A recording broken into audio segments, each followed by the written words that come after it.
This is your ultimate stop for everything sports. The Golden State Media Concepts Sports Podcast. Should I say more? From the NFL, MLB, the NBA to MMA, it's all in here. The Golden State Media Concepts Sports Podcast. Listen now.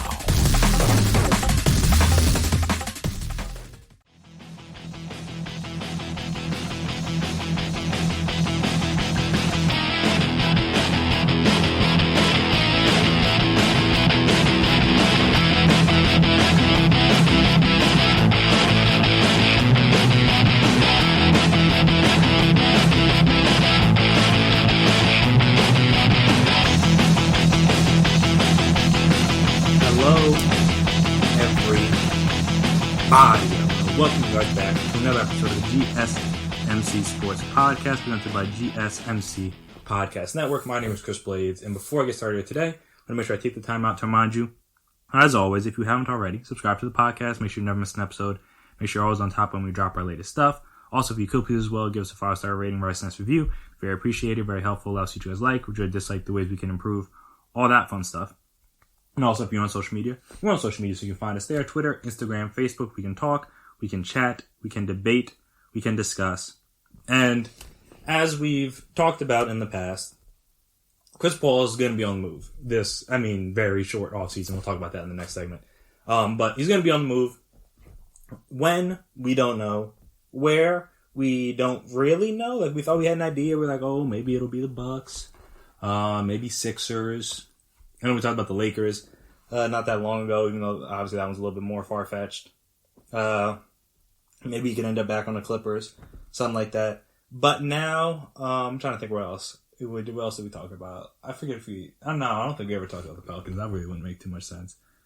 Similar thing with like Miami, like it'd be kind of hard to flip that. But now, at least per reports and things like that, a new team has emerged. And it was one that caught me by surprise, at least at first when I first saw the report and the tweets and things like that. But as you get deeper into it, I could see why at least they would be interested, and I could see why from OKC side they would be interested. Like I could see the mutual interest there from all sides. Chris Paul, I don't know what his interest level is, but from the two teams, I understand the interest. And that team is the Phoenix Suns. This is according to Brian Windhorst and Tim Bontemps. The Phoenix Suns have had discussions about acquiring all-star point guard Chris Paul from Oklahoma City's Thunder, sources told ESPN. Talks have been ongoing and have continued to gather traction, but there is no deal imminent. That figures, you can't even really trade people yet because the moratorium and everything's not up. There is currently a moratorium on trades as the NBA goes through procedures to start next season ahead of the league's draft next week. The Thunder have given star players such as Paul George and Russell Westbrook input on trade destination in the past and have shown a willingness to work with Paul on a trade now, sources said. The Suns have a promising young roster led by Devin Booker and DeAndre Ayton. The team finished last season strongly by going 8-0 in the NBA bubble in Orlando, Florida, narrowly missing the play-in tournament.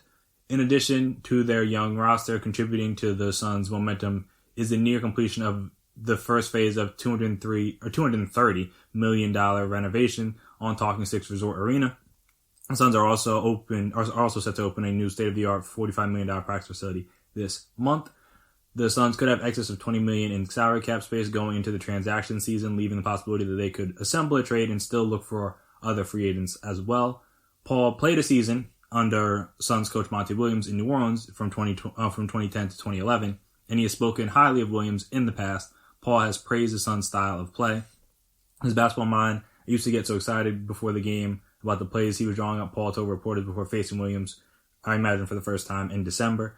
Paul has 2 years and $85.5 million left on his contract, though I think the last year is like a player option, which he's going to opt into because he's a little bit older, and I don't know if he's going to turn down that much money. But, hey, we shall see if he decides to do that. Again, also, that'll probably depend on where he ends up as well to see if that is a factor and if he wants to opt out or opt in.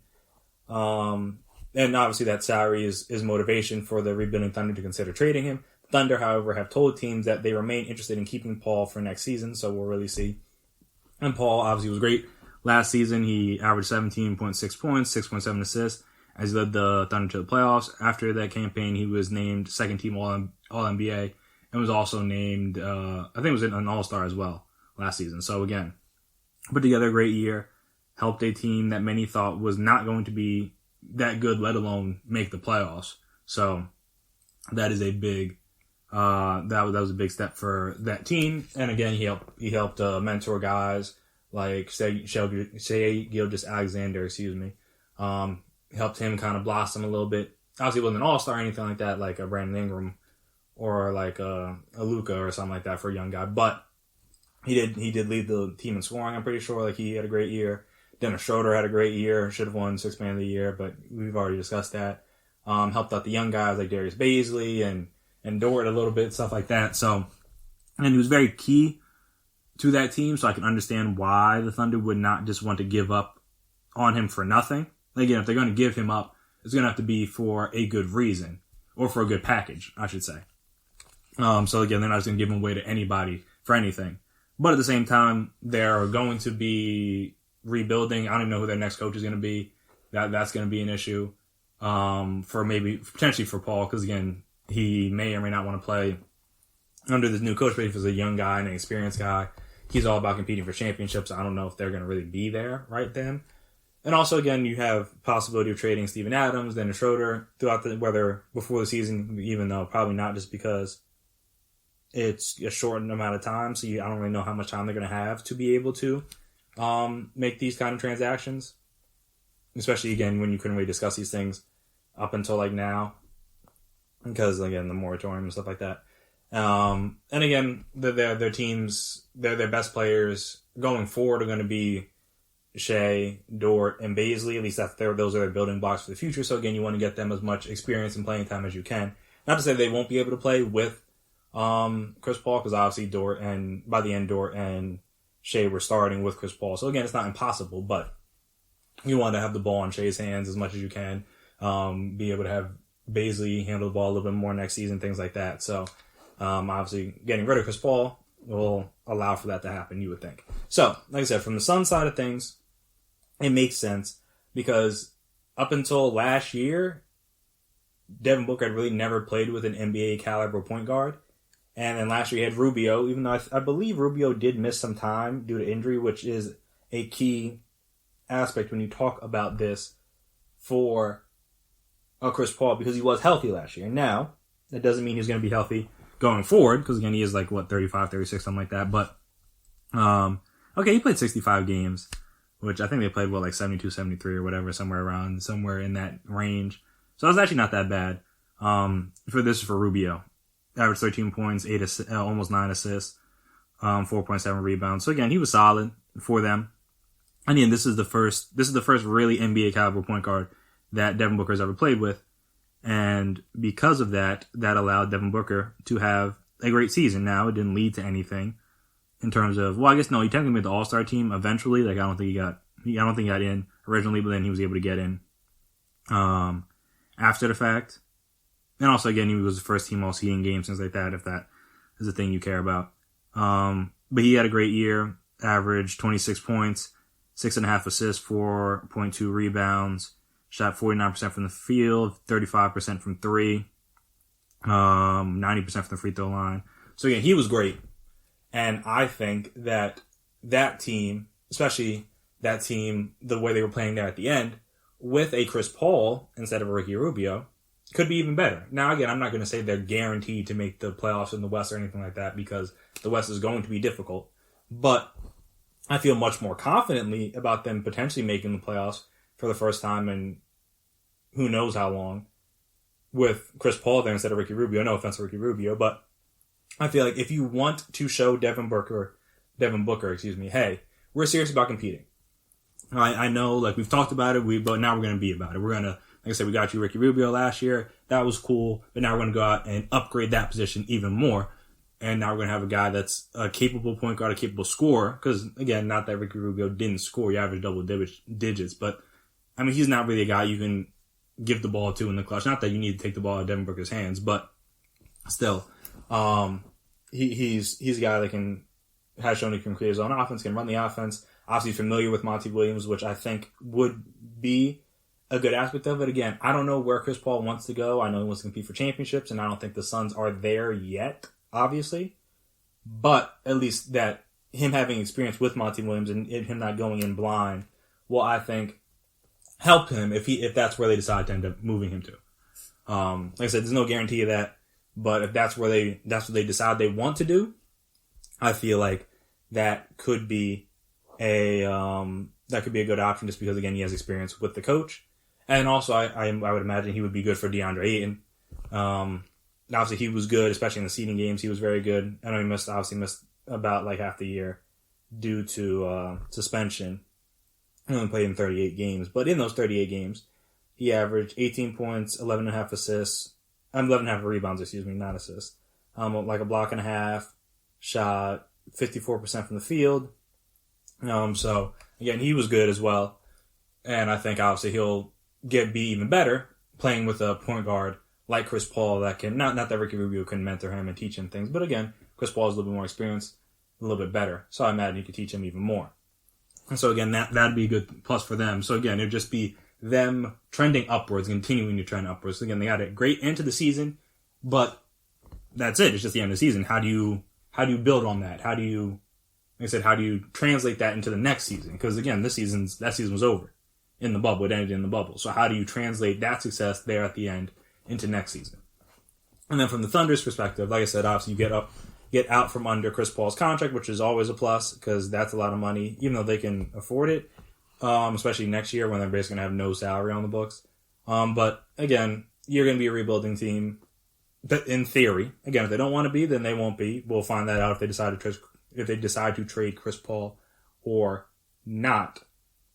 But in theory, you would think they're going to be a rebuilding team, so you're going to want to try to maximize your younger guys. And speaking of younger guys, the Suns have a couple of younger guys that I feel like should be of interest to the Thunder if they choose that the Suns are the team.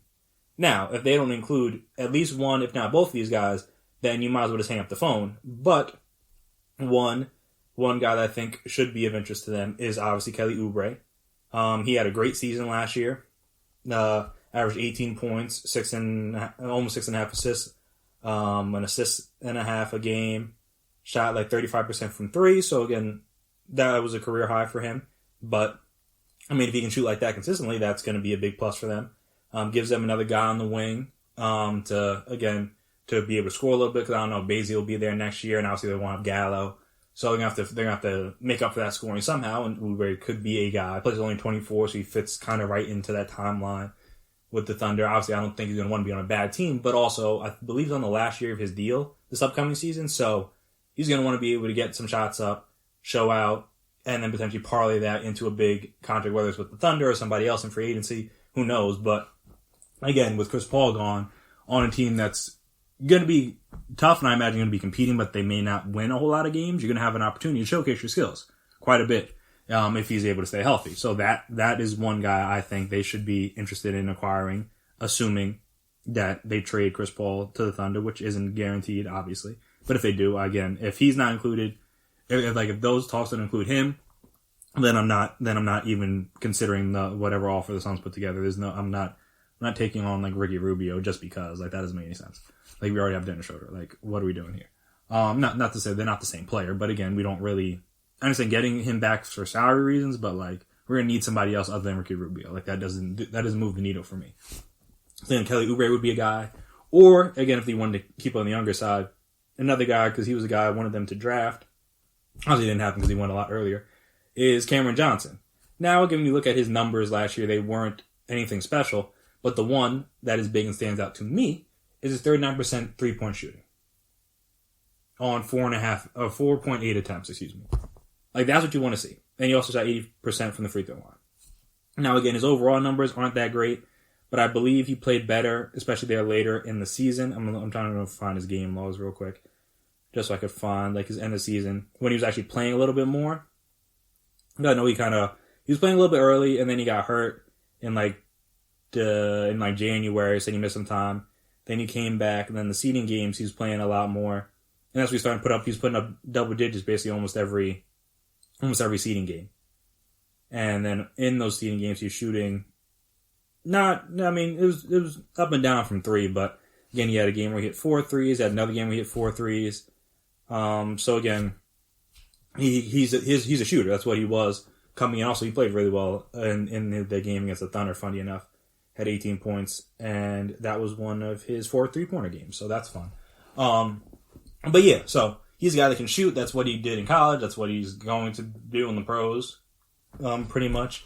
Maybe eventually he'll become like a decent rebounder and like defender or something like that. But right now he can shoot, and this Thunder team doesn't really have a whole lot of guys that can shoot the ball that well. Like I said, especially with Gallo gone and maybe Chris Paul gone, like they don't really have a whole lot of shooting. So he would be another guy. 6'8", got good size. Again, he's not a small guy. He played power forward. Don't know if that's what he would play for the Thunder necessarily, but he could.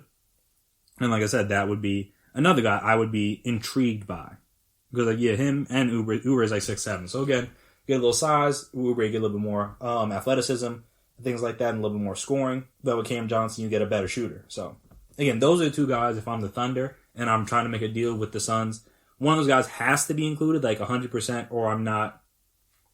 No one else is, like I'm not considering anybody else. Like I'm not. Again, obviously they're not going to trade Ayton or anybody like that. But I'm not taking, like, I don't want, like, Aaron Baines. I don't want Frank Kaminsky. Again, that's assuming these guys are even under contract for next year.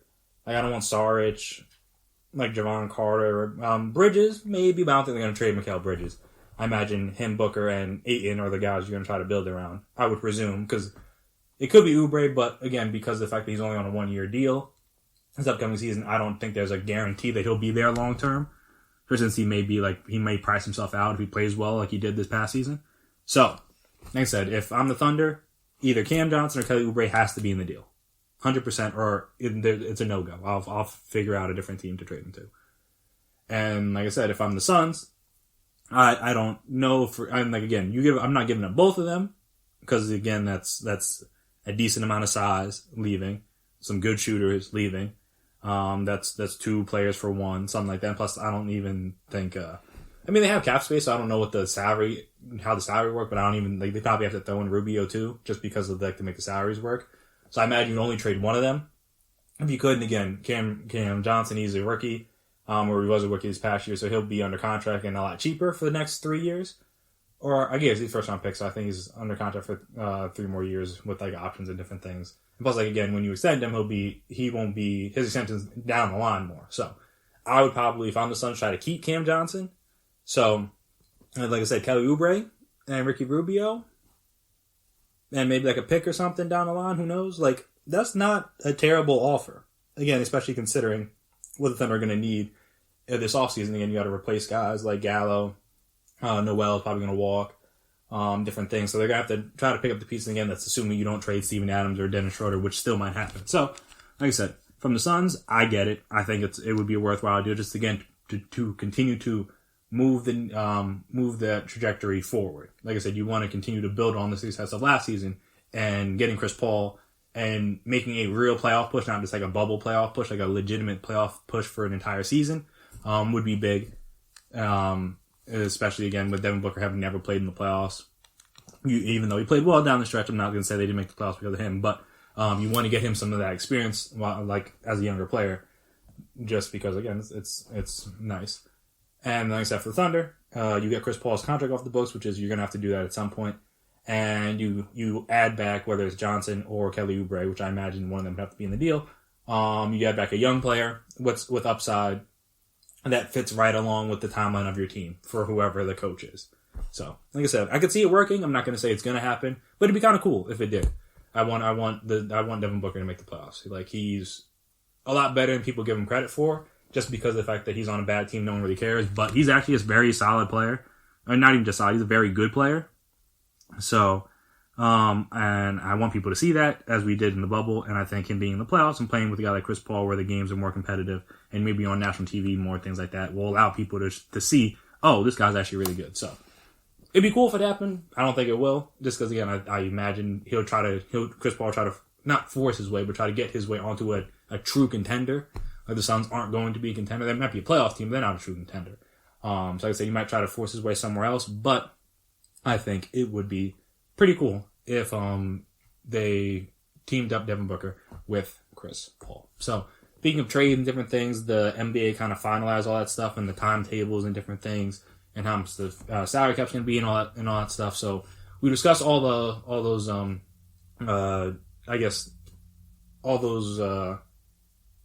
don't know, stipulations. I don't know if that's the right word, but you get what I'm saying. Like we'll talk about all those things and how they all came together right after this break. So stay right there.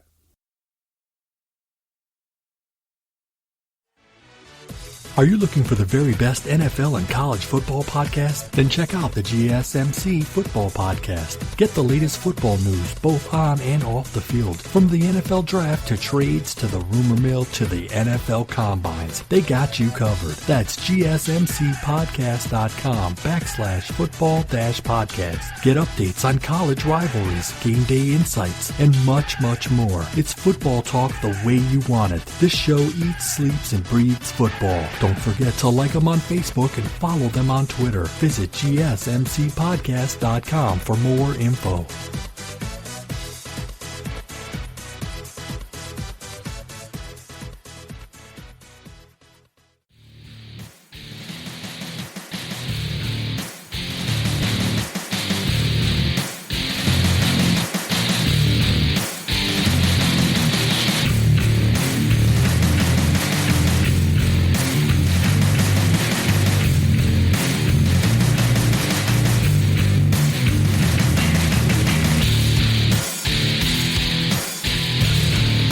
And we're back here again on the GSMC Sports Podcast, which is our GSMC Podcast Network. This is from Woj from earlier on Tuesday night. The NBA's Board of Governors was unanimous in voting to approve an amended agreement to the collective bargaining agreement, clearing the way for a number of financial and competitive rule changes to the structure of the 2020-2021 season. The league's deal, negotiated with an NBA, the National Basketball Players Association, sets the stage for a season that will begin or open on December 22nd and play a reduced schedule of 72 games. The NBA and its players' union reached the agreement in principle late Monday night before Tuesday's vote. The deal, officially announced by the league Tuesday night, calls for free agency to begin at 6 p.m. Eastern on Friday, November 20th, 2 days after next week's draft. We'll talk about that in a second because I do think it's a little weird that... No. Yeah, I do kind of think it's a little weird that they draft before free agency. Like, I do feel like it'd make more sense to, like, see who you can get in free agency. Kind of like the NFL does it, like MLB does it, like, to see who you can get in free agency. And then whatever you aren't able to get or couldn't get, like, all right, cool, then you address those needs in the draft.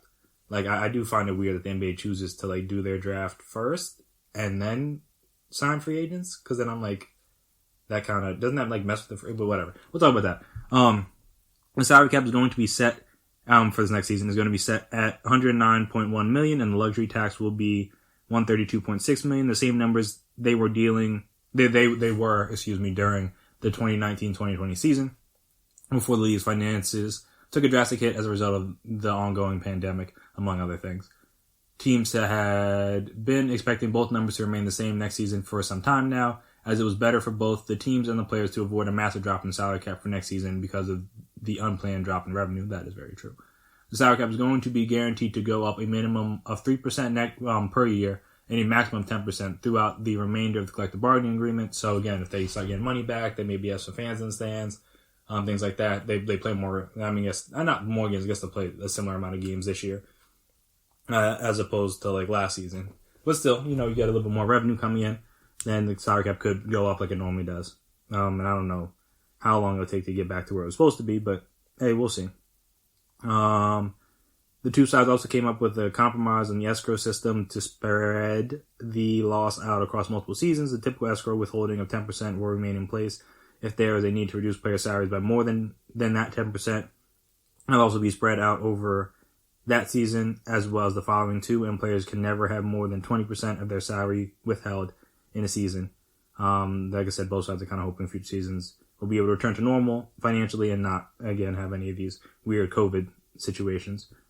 What else? Also, in an attempt to ease the tax burdens on teams that had been planning on a salary cap and luxury tax continuing to steadily rise, which most teams were, The NBA will reduce the salary tax bill for teams at the end of the 2021 season by the percentage amount that the league's basketball-related income declines from initial projections. For example, if it drops from a projected $8.45 billion to $5.9 billion, a 30% decline, the Warriors' projected salary tax bill would be reduced from $60 million to $42. And another way salary tax relief could help would be in using a trade exception. If the Warriors were to acquire a player for that full amount of like $17.2 million, which is what Iggy's trade exception was, their tax bill would increase to $149 million. A reduction to league-wide revenue, however, could slice up to $45 million off the total. As of right now, only 4 teams, Boston, Brooklyn, Philly, and the Warriors, are in the luxury tax, though the number is likely to rise because of the cap, and the tax is now flat. And teams are unlikely to receive formal numbers for the league until at the end of the week. After a final agreement is officially reached, the moratorium on transactions is expected to be lifted early next week, shortly before the NBA draft is scheduled to take place. And that will kick off a frenetic and compact offseason, with free agency expected to begin soon after the draft, with it all coming less than 2 weeks before the start of training camp. So yeah, everything's going to happen a lot quicker than it normally does in the NBA. Well, only this offseason, but for this offseason, like, everything's going to be like boom, boom, boom, back to back to back. Like, all right, the moratorium's going to probably start, like, be lifted like Monday, maybe Tuesday. Like I said, you want to potentially get that done before the draft, because, again, teams may want to move picks for draft picks for players, different things. You want to be able to do that before the draft, just so, again, people can be kind of sure where they stand at. If you wait around too long, then you don't do it until the day of, and that doesn't give you enough time or whatever, things like that. So I don't feel like that'd be fair to the teams to do it that way. Plus, again, you're going to want to see, like, even just non-draft trades. You're going to want to see, like, guys potentially be moved. Like I said, Chris Paul potentially be moved. You want to know that before you head into the draft and head into free agency, knowing, like, hey, like, if I'm trying to acquire Chris Paul, or I am able to acquire Chris Paul, then, again, that changes maybe the player we target in the draft, or players that we may target in free agency, also how much money we'll have in free agency to acquire said player. So, again, that is important. I don't think he's going to get moved that quickly, per se. I mean, he could. We'll see what kind of negotiations behind the scenes are happening this week. But still, you want to get that started. And again, he's not the only one. Bradley Beal, Drew Holiday, like, there's some guys that can potentially be on the move. And you kind of want to get a jump on that, because obviously they've had a lot of downtime, especially since, as they mentioned, as we talked about, like, the season's starting. I mean, well, training camp is starting, not the season. The training camp is starting the beginning of December, and it is currently November 10th as I record this. So, again, that is a very, very, very quick turnaround. So you're going to want to, like I said, you have to do everything a lot quicker. You're not going to be able to drag this out, wait things out, or take your time with things. You're going to have to do it like boom, boom, boom, rapidly. You're going to have to be on it quick, because, again, if you don't jump on a player, or you don't jump on, like, a potential trade or whatever, someone else will, and then now you're kind of going to have to scramble and do different things, as opposed to being able to take your time and kind of feel out, like, oh, what are I mean, for certain players, like, again, like a Drew Holiday or Bradley Beal or Chris Paul, like, no one's going to they're not going to trade them immediately when the moratorium opens, I don't think. But if they wanted to, they could. And that's the point. Like, you don't have the luxury, if you want to, like I said, trade them for training camp. You don't have the luxury to take your time and, like, let it play out throughout the whole summer and different things, because you don't have the whole summer. You have a couple of weeks. So, again, you got to work on that. Then, again, you got to put together your draft boards and different things, which I imagine, I hope the teams were working on already. And then you got to put together your free agent targets, because, again, you're not going to be able to wait around for a week, maybe 2 weeks, to wait to see, like, how the market plays itself out, because by then training camp will be starting. So, like I said, you want to get these guys into your building and start learning and like, again, building chemistry with the team, and, like, learning the playbook and working with the coaches, different things like that. You want to get that done as quickly as you can, so you're not going to have a whole lot of time to sit here and delay and slow play this. Just because, again, this is not the year for that. Everything's going to be happening in such rapid succession that you just don't have the luxury to take your time this off season. Again, just because it's going to be literally so short. So basically like 2 weeks, 3 weeks maybe. So, because of that, you have to make sure you're on top of your stuff. And, we'll see how it plays out. Also, again, like I said, salary cap wise, I think that's going to be interesting. Because, again, normally when people bake things into, like when they trade for guys, they sign guys to different contracts, different things, they assume the salary cap is going to go up by this much every year. So then, like, all right, it kind of fits in under the cap a little bit better. Now, like we said, a couple teams are already going to be over the cap, but more will be once they fill out their rosters. That's because, again, like the contracts people sign, especially some of those max deals and things like that, like they weren't built in for a pandemic. They weren't built in for a massive loss of revenue in the billions of dollars. That's going to keep the cap stagnant. Like, I'm not sure how much it was supposed to go up, but every year, like I said, the cap normally goes up a little bit every year because they're getting more money in and different things like that. But now you don't have that, so I don't know how much that's going to affect teams too and what they can and can't do this offseason because they just might not have the money for it because they're not going to have as much money as they originally thought. So that's going to be another interesting wrinkle into this offseason, into free agency and things like that, just seeing how much big money. I mean, this class wasn't really that good anyway. Everyone's saving their money for the next year's class. Again, if people opt out and different things, potentially, you're going to want to try to save your money for that class because, got some important guys that could potentially be on the market. So I don't think I was going to spend big money this year anyway. But generally speaking, there's always some guy that gets a decent amount of change. And like I said, I don't know if that's going to happen this year due to the fact that, again, a lot more teams may be a little bit tighter on the cap due to the fact that it didn't increase the way it was expected to or projected to heading into this season. So there's that, and also like we talked about, again, this is not necessarily a CBA thing or whatever, but I do think it just is kind of weird that the NBA doesn't do their draft like before free agency. I mean, after free agency. Like, again, they've always done this, so this isn't like a new thing, or at least as long as I can remember recently. At least they always do it. It's always like draft, then you have free agency like the next week. Because the free agency always starts like the beginning of July. Remember correctly. Please correct me if I'm wrong. But yeah, I just think it's kind of odd that they don't do it in the reverse order. Like, why not have free agency first, see what your team can and can't acquire? Because again, if you have the first pick, you're not going to go out and you're taking a quarterback. Well, say you're in the NFL. If you have the first pick and you need a quarterback, you're not going to go out and sign a quarterback. Like, that's not what you do. Like I said, when who had the first pick this past season? Cincinnati. When Cincinnati had the first pick, they didn't go out and try to acquire Cam Newton. They didn't go out and try to acquire Teddy Bridgewater or Nick Foles, or not all those guys were free agents, but you get the point. Like, they didn't go out and try to do that. They knew they were taking Joe Burrow. So you go out and find your other spots. Like, all right, the same thing could work in this draft. Again, you don't know who's going to be there and who's not going to be there. So, like, again, you kind of have an idea, and then, like, if you don't get who you want, then all right, you can kind of circle back in on free agency after the draft. A lot of guys do get signed after the draft for that very reason. Like I said, if if you're the Wolves, and maybe you want to trade the pick, we'll see what happens there. But if you're the Wolves and, like, say you want to draft, Anthony Edwards, or you want to draft James Wiseman, whoever you want to draft, you know that already. So you're not going to go out and sign somebody at that position in free agency. Like that, other than like for depth reason, you're not going to go out and sign a starter level player at that position because that just doesn't make any sense. It's bad business. Like, why would you take up your draft pick spot? That literally makes zero sense.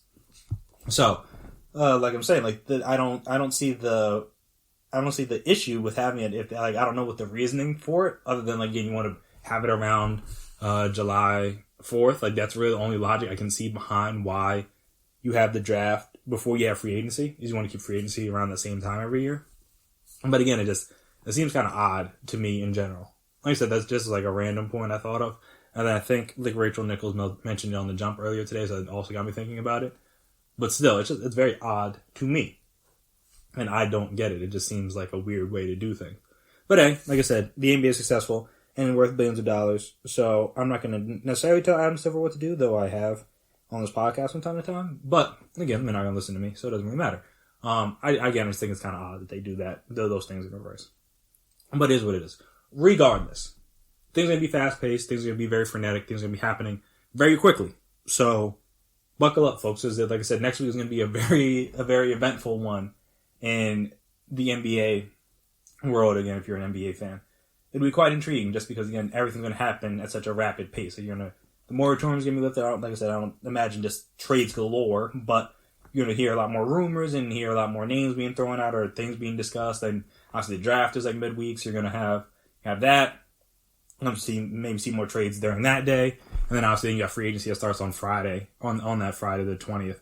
So then you have all that. So again, it's going to all kind of happen very quickly.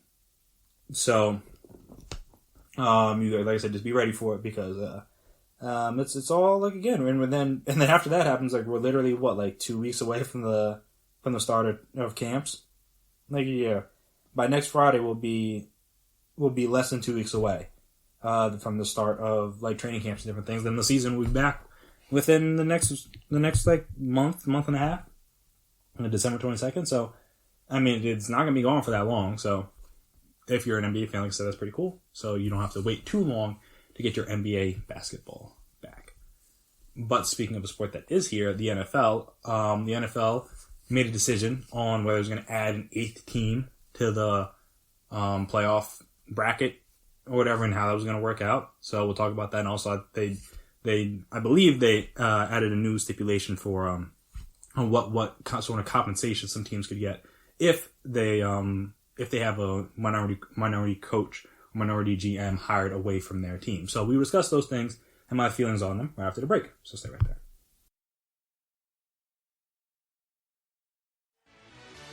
Check out the show that's built on the MMA. From the UFC to extreme cage fighting, they got the fights covered. Check out the GSMC MMA podcast. Get the latest news on past or upcoming fights. Join us as we talk to and about some of the biggest names in the MMA, past, present, and future. When it's the fight game, there's just one show to check out. GSMCpodcast.com/MMA-podcast. Don't forget to like them on Facebook and follow them on Twitter. Visit GSMCpodcast.com for more info.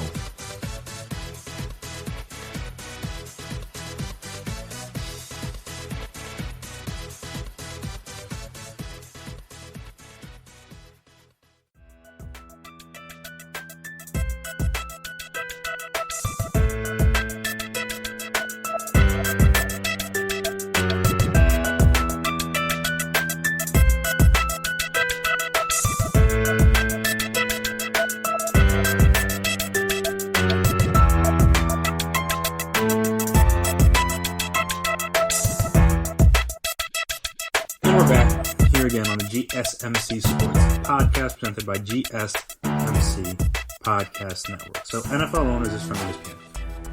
And just, in case you want to look it up later for yourself, NFL owners began planning for the possibility that the 2020 regular season will be cut short by COVID cancellations, one of several developments from a 2-hour video meeting Tuesday afternoon. We'll get to that in a second, just how much COVID is going to affect the football this weekend, both in college and in the pros. Again, not uncommon, but you got to have a backup plan. At least it sounds like they're starting to put together their backup plan here. Speaking later on a conference call, Commissioner Roger Goodell reiterated that the league is committed to completing its full regular season in its scheduled 17-week interval. But after the league's most recent COVID testing report indicated a sharp rise in confirmed cases, Goodell acknowledged the importance of determining an alternative should the season end with not all teams having played 16 games. If that happens, the league will expand its postseason from 14 to 16 teams split equally between the AFC and NFC. So again, instead of being 7 teams, now it's just 8 teams. It was not immediately clear how many games would need to be canceled for the 16-team bracket to be enacted. Did not know there was a bracket option. But that's interesting. Again, yeah, I'm curious to see what the amount of games. If it's just 1 or 2, I would imagine you could probably just do it winning percentage like you plan on doing, but less than that, maybe you could do the bracket wise. I am kind of curious how that's going to work. Today's resolution is part of our contingency planning should it be needed. Goodell said Tuesday's news coincided with the release of a COVID testing report that reflected the growing case counts around the country. A total of 56 employees, including 15 players and 41 staff members, returned confirmed positive tests between November 1st and 7th. That's more than twice the total of any other period, 26, which was from September 27th to October 3rd. The period that accounts for most of the Titans' outbreak that forced multiple changes to the league's early season schedule. Since then, the NFL has managed to play its games on schedule after deciding to isolate any high risk close contacts for 5 days, but these officials are making contingency plans for game cancellations, including the possibility of a 16-team playoff field after deciding last summer against operating in a bubble, which we talked about would obviously be for the best, but it was going to be nearly impossible to do with the NFL. Like, I don't know where you play all these games at and different things. Like, it would just be far too difficult to implement, in my personal opinion. But again, I'm not in charge. Maybe you could have figured it out. The NFL has been focused on preventing the spread of inevitable infections. Its chief medical officer, Dr. Alan Sills, said Tuesday that the job is harder, amid rising community spread. But he did point out that a portion of the 41 staff members are team front office employees who do not have contact with the players or coaches, which, I mean, I guess is good, but, like, still. Nationwide, meanwhile, in case you thought COVID was going to go away after the election, more than 100,000 COVID-19 infections have been reported for 7 consecutive days now. So, again, it's still out there, people. Just in case you weren't sure. Meanwhile, owners filed a 10-month discussion aimed at boosting the likelihood that teams will seek out, consider, and hire minority coaching executive candidates.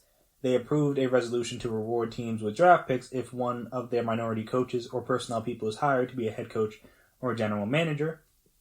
And so, again, this could have, not that it matters, but, I mean, this would have been nice for the Eagles last draft, or this upcoming draft. I don't know how it would work. Because, again, Andrew Berry left them to go be the GM of the Colts. Or GM, not of the Colts, the Browns. No, never mind. I forgot what I was going to say.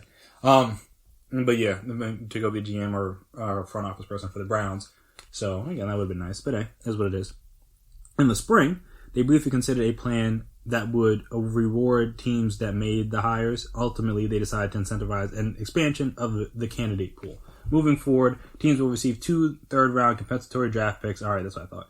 If someone from their organization is hired or promoted to a head coaching or general manager job entering the 2020 season, the NFL had 4 minority head coaches and 2 minority general managers, and that'll probably be down to 3 once Anthony Lynn is up out of there because, I mean, again, quick aside, but, I mean, come on. You can't keep losing games the way the Chargers are losing games and keep your job.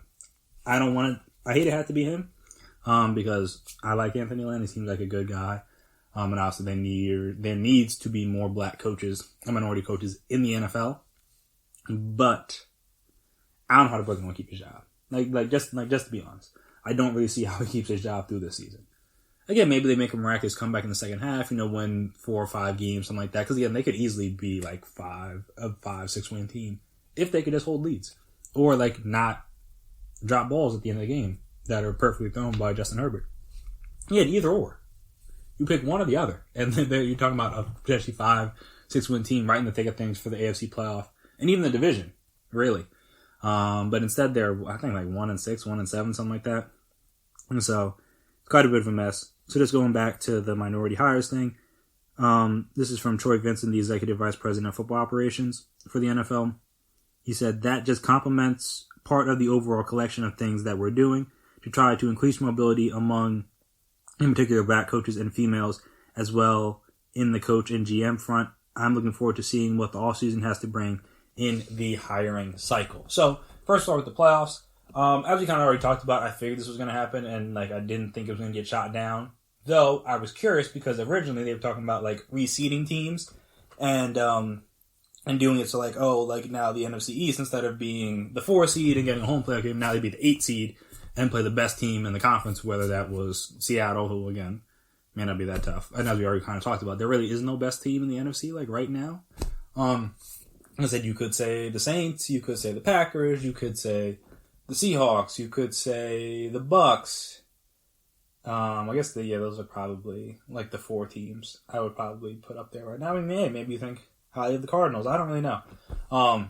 Like I said, there's really no, it's not like in the AFC where you have the Chiefs. And in my opinion, you have the Chiefs, then a little tick down, you have the Steelers, even though, again, the Steelers are undefeated. But I mean, just from what I've seen with my eyes, the Chiefs, outside of their one loss to the Raiders, have been a better team. They just, again, haven't won every game. So there's something to be said about winning every game. So I'm not trying to take anything away from the Steelers and what they've accomplished and what they've done so far this season, because they've been great. But I would argue that the Chiefs are probably the best team in the AFC still. But seeing how my brothers almost lost to Gary Gilbert on Sunday, so there is that. But yeah, like I said, that isn't the case in the, and even like behind them, it's clearly like the Bills, clearly teams like the Titans, Ravens. Like the pecking order is much more defined in the AFC. I feel like, as opposed to the NFC, just like we don't even know who's the top team, let alone who are the teams below them, and like who else is good outside that. Plus, also don't have a division where the leader only has 3 wins halfway through the season.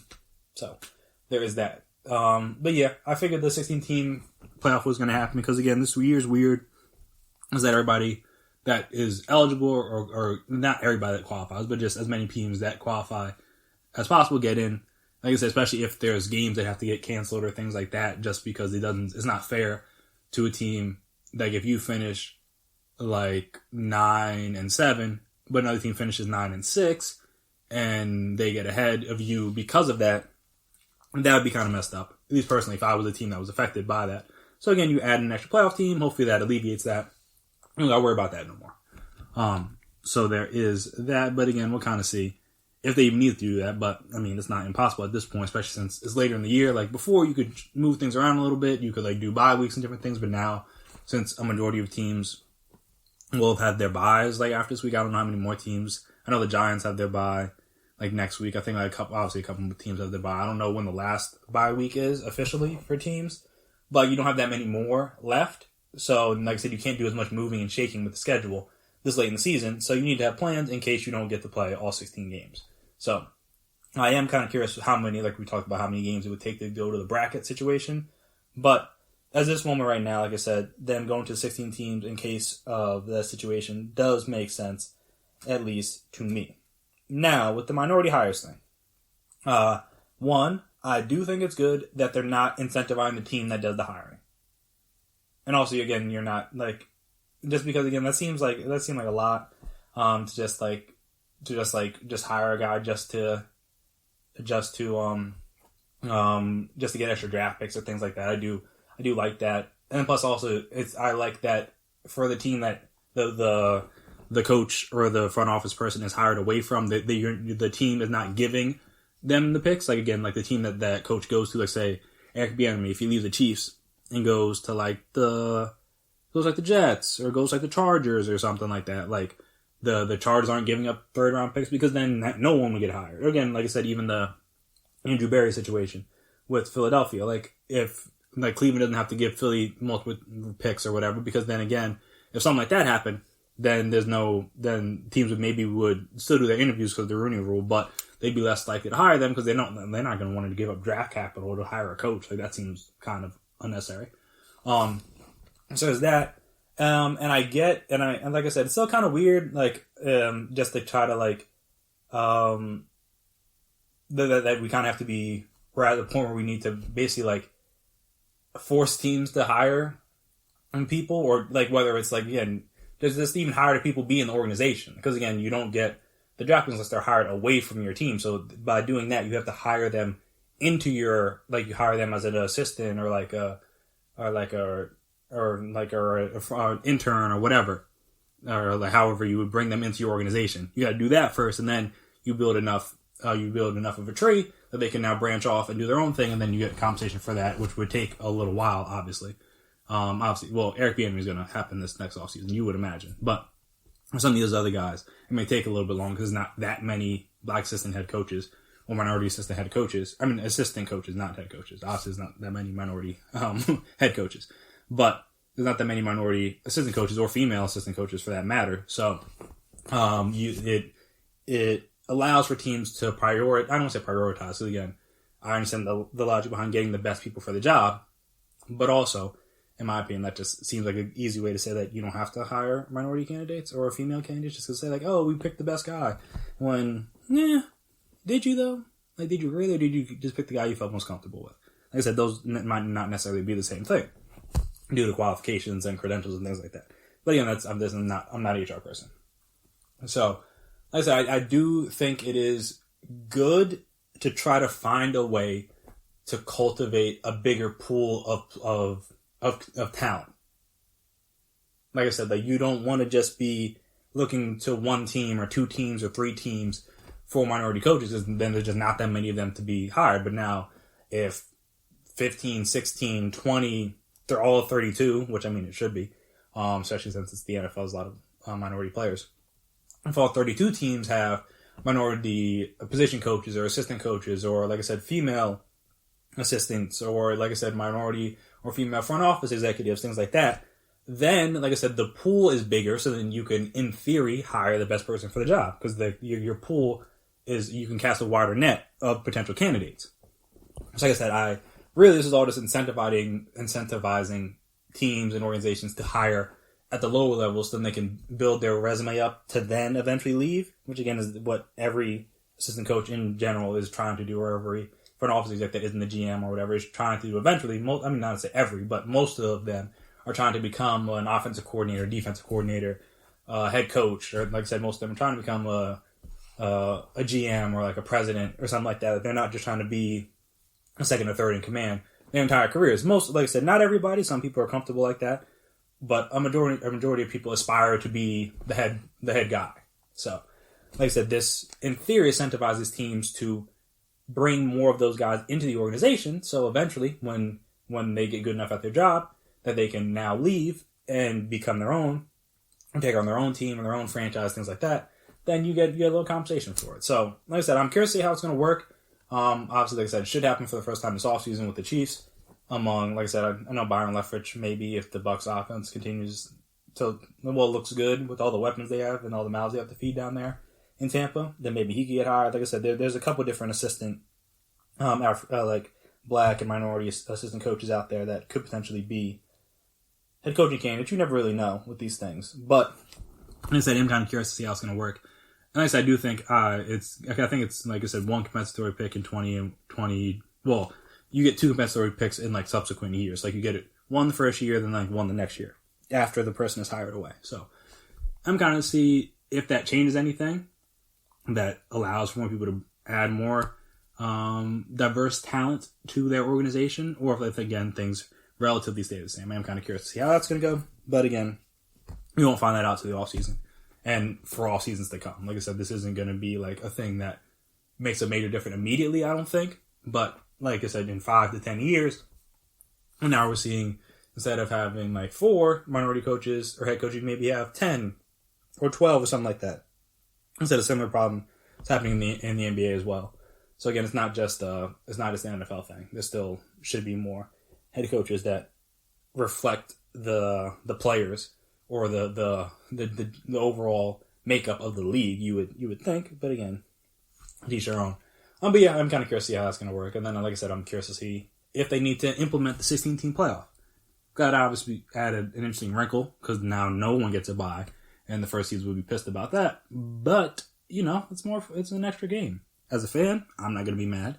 But again, the team-wise, I imagine they would be. And also, I'm curious to see how it would fit into the day. Because I don't know how you fit 4 games into a day.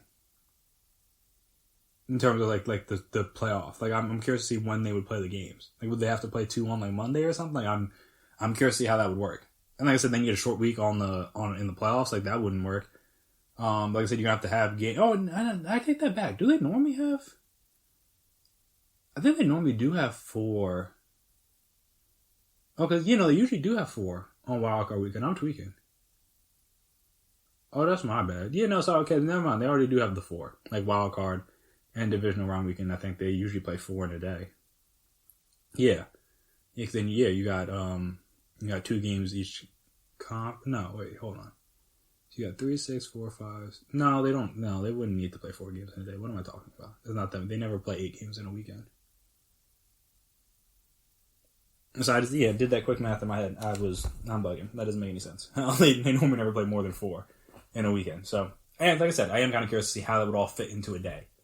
Because again, unless you're going to play a game late at night or really early, or again have 2 games competing, or have games competing in general, I'm curious to see how that would work. But again, that's something for down the line. We won't even know if we have to use that. So we will see how that goes if and when that is needed. And speaking of what may or may not have been needed, I know a lot of people weren't really that enthused by the Monday night game. Patriots Jets, especially since it was Joe Flacco and no Sam Darnold, though Joe Flacco played well. So we'll talk about that and talk about how the Patriots, not exactly your daddy's Patriots currently, they are a bit of a mess. But yeah, we'll talk about that and talk about, like I said, Cam Newton and like what's going on there and Belichick and everything. So we'll discuss that right after the break. Stay right there.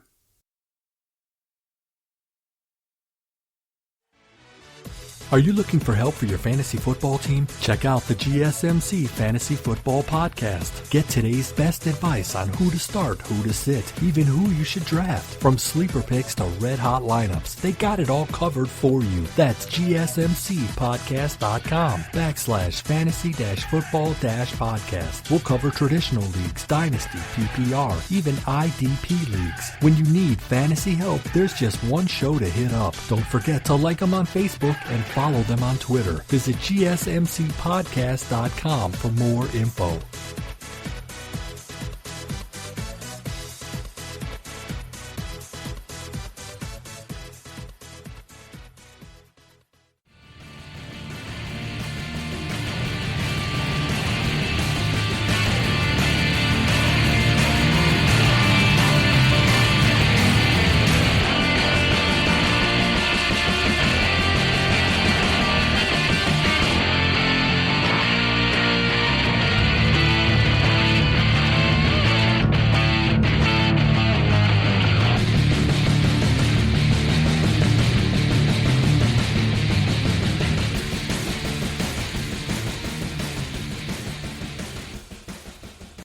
And we're back here again on the GSMC Sports Podcast presented by GSMC Podcast Network. So, like I said, the Monday night game on paper, not that exciting unless you're a gambler, I guess. It gives you a reason to be tuned in, or I guess you're a Jets fan, or a fan of the non-Jets teams that are also in contention for Trevor Lawrence that kind of need the Jets to, win a game at some point. So that they're not winless, and you have a chance at maybe getting the number 1 overall pick.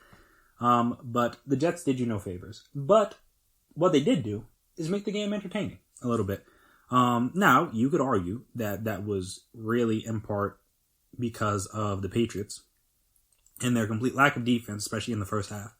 I forget how many yards Joe Flacco had in the first half, but it was up around like 200. I don't think it was actually 200, but it was up close, because he was great in that first half. The deep ball that he threw to Perriman, though, again, I don't think that's the one that the guy, I think the second Perriman touchdown was the one the guy fell down on. So he didn't fall down on that one, but he was kind of on a move through it. I mean, he always had a good arm, so that's not surprising, that he was still able to get the ball down there like that. But the James and Crowder throw was actually not actually exceptional, but was very exceptional.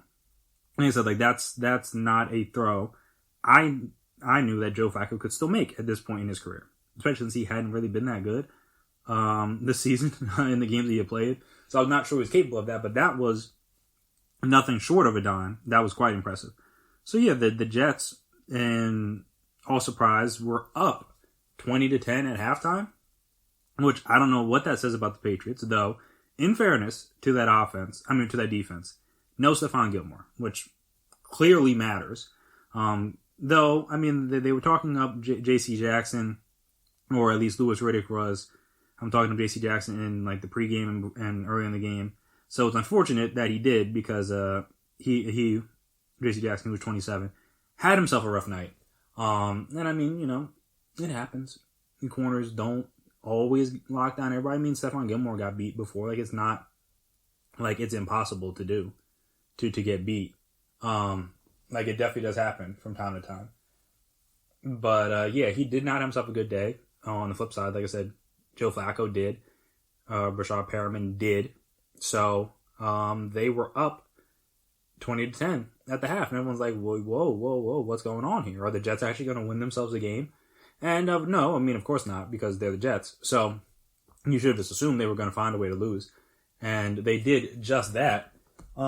But yeah, like I said, the Patriots offense definitely sputtered in that first half. Couldn't really do a whole lot.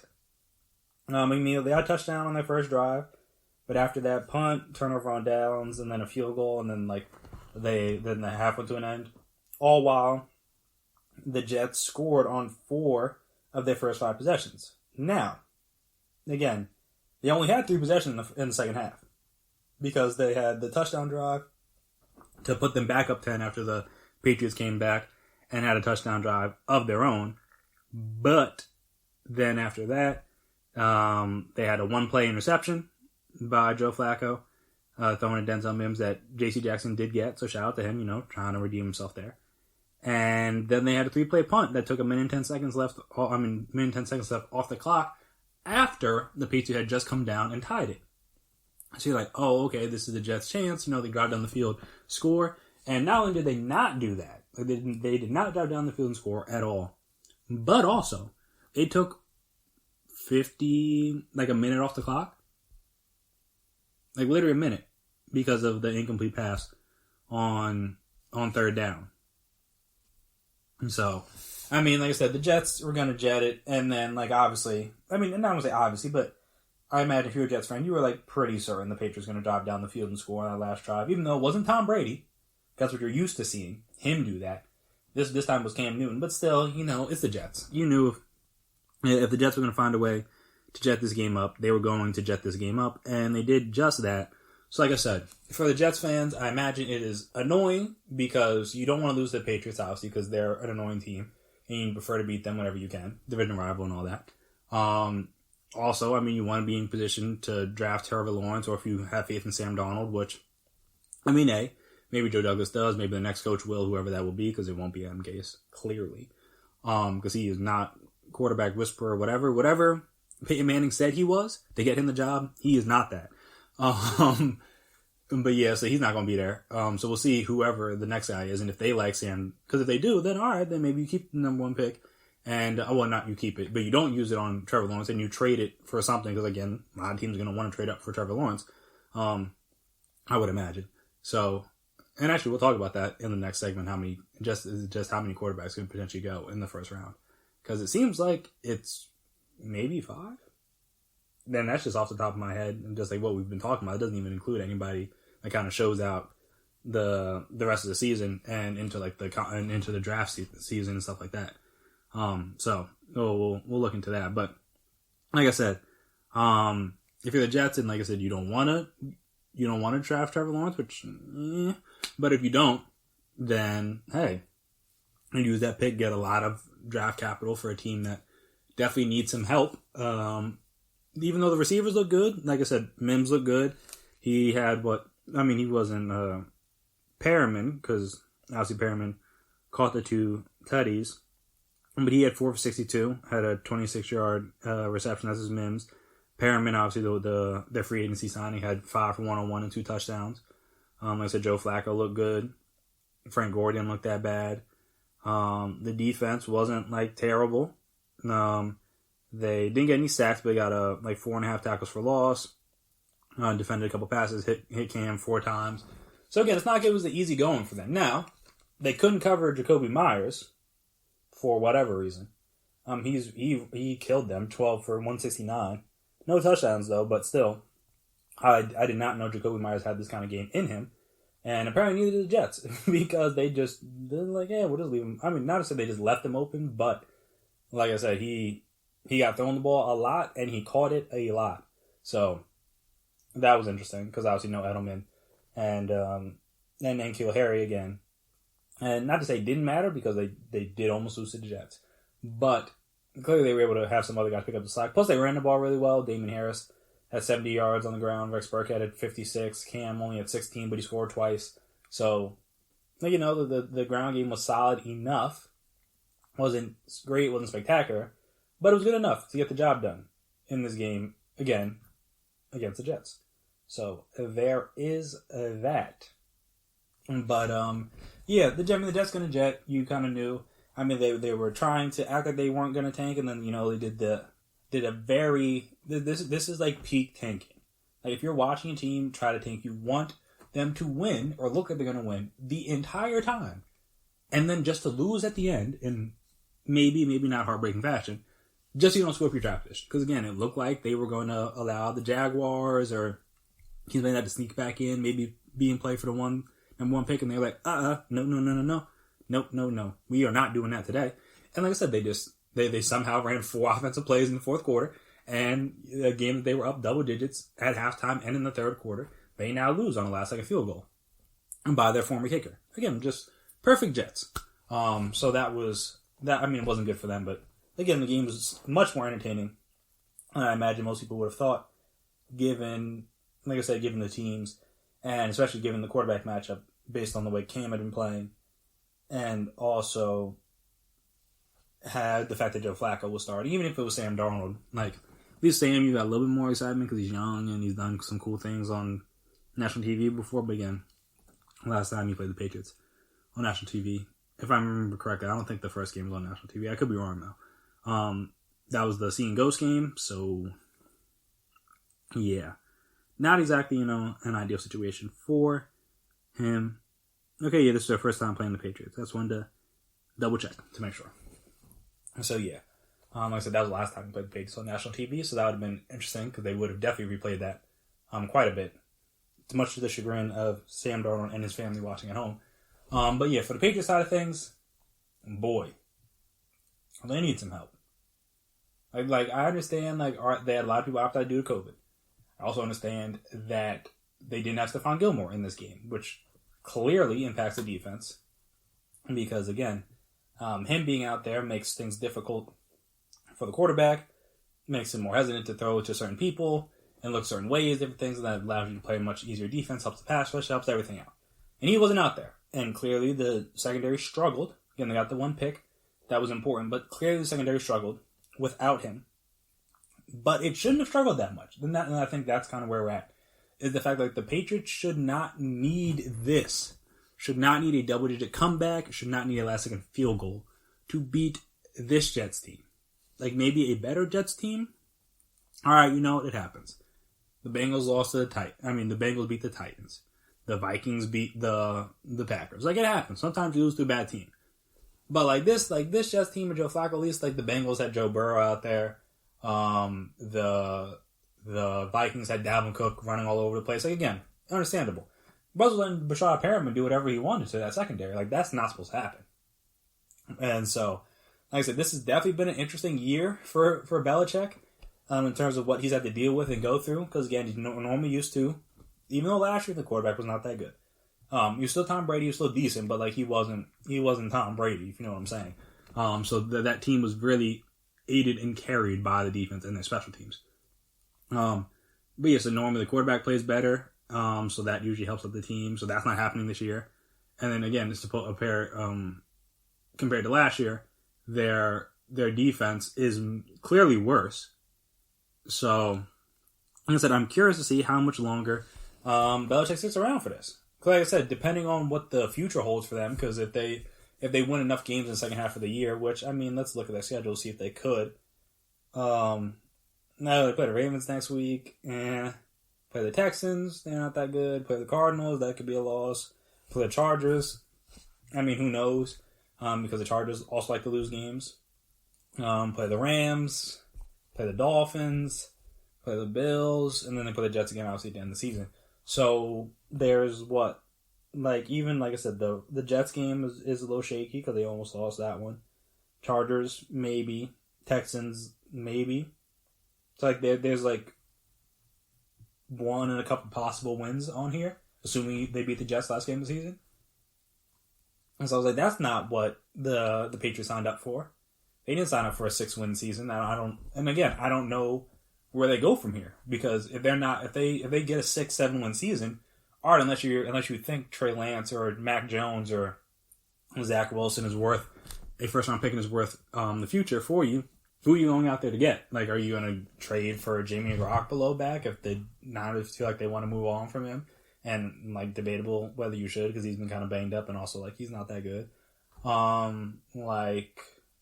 Do you trade for Sam Darnold?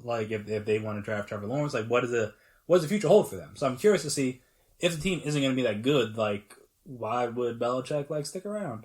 Other than, again, to prove that he was the reason why the Patriots were good. But yes, but also the quarterback position kind of does matter.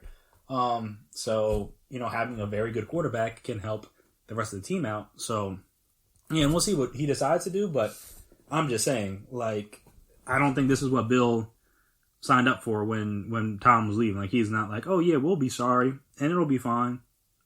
Unless, again, you're going to be sorry enough to get Trevor Lawrence, which they're not going to be at this point. Like I said, in order to get the number one pick, you'd have to, like, have the Jaguars and, like, the Giants and Washington and Cowboys, Chargers picking quarterback. Like, the Texans continue to win games. Things like that, while you continue to lose. And like I said, I don't think their team is bad enough to lose out, but it's definitely going to be tough for them to beat actually good teams the rest of the season. So that's going to be an interesting thing to kind of show. And also, again, just kind of see like where Cam finishes the season, because he looked better in this game. I mean, they didn't really ask him to do too much running the ball, other than like in the red zone and like near the goal line, but passing, he wasn't like that bad. In this one, like obviously he had been kind of poor as a passer the last few games since coming back from COVID, and again, maybe playing the Jets helps that a tiny bit, which I mean I would imagine it would. So that is just me, but again, we will kind of see how that plays out with Cam, because again, you want him to look better, just for not just the Patriots' sake, but also his own sake, due to the fact that, like, you kind of wanted to see him get another contract, and right now, I don't really know if it's going to happen for him. Like I said, the play has not been there, the stats aren't really going to be there. Like, he only has 2 passing touchdowns on the year to 7 interceptions. He has, 2 rushing touchdowns. He's averaging, like, 250 yards a game, which isn't bad, but, like, quarterback rate, passer rating of 77, which isn't great. So, again, you want to see better from him. And I don't know if it's, like, him not playing that much the last few years. Like I said, COVID-related, who knows? But still, you want to see him playing better, and we'll kind of see if he can play better, because if their receivers are still going to be hurt, the lines are going to be imperfect. Like, the running game was fine, so that's good. But then the defense isn't going to be that good, or they're giving up, like I said, 100 yards to Brashad Perriman and 2 touchdowns. Could be a long season it's already been a long season for the Patriots and Cam. But it could be an even longer season, especially when the back half hits and you actually play, like I said, they play like 5 legitimately good playoff contending teams. And then they play the Texans, who they may or may not be better than. They play the Chargers, who they may or may not be better than. And the Jets, who they barely beat. So, I don't really know what the second half of the season is going to look like for the Patriots, but it could get ugly, to say the least. So that's unfortunate. But hey, they won this game, so shout out to them. They definitely needed this win. You couldn't lose to the Jets, too. You couldn't have a bad season and a loss to the Jets on your record, especially not Cam. Like, that, like, you might as well kiss any sort of free agency money goodbye that you even hope to get. If you lose to the Jets, especially this Jets team or Joe Flacco, like, that's not it. But they didn't, and that's what's important. Like, again, as we've talked about many times on this podcast, ugly wins are still wins. So you don't get more style points or more wins on your resume or on your record for winning by a certain number of points. As long as you win, you're in the clear. So in terms of like win-loss record, obviously people can still trash you and be like, how'd you barely beat the Jets? But at least at the end of the day, they can't say you lost to the Jets. That's a completely different conversation that we'd be having on this podcast right now. So, like I said, the game was not nearly as bad as many people thought, so I appreciated that, just seeing as there's not really a whole lot to watch on Mondays. I watched and I was like, you know what, I'm thoroughly entertained throughout the majority of this, so that was fun to say the least. So, after we come back here, we will discuss the fact that, like I said, is it possible that 5 quarterbacks could be drafted in the first round this year? So look through kind of like the draft order right now and the teams that need a quarterback potentially. And like I said, there's quite a few names that could be on the list outside the obvious first 2. So we discuss those right after the break. Stay right there.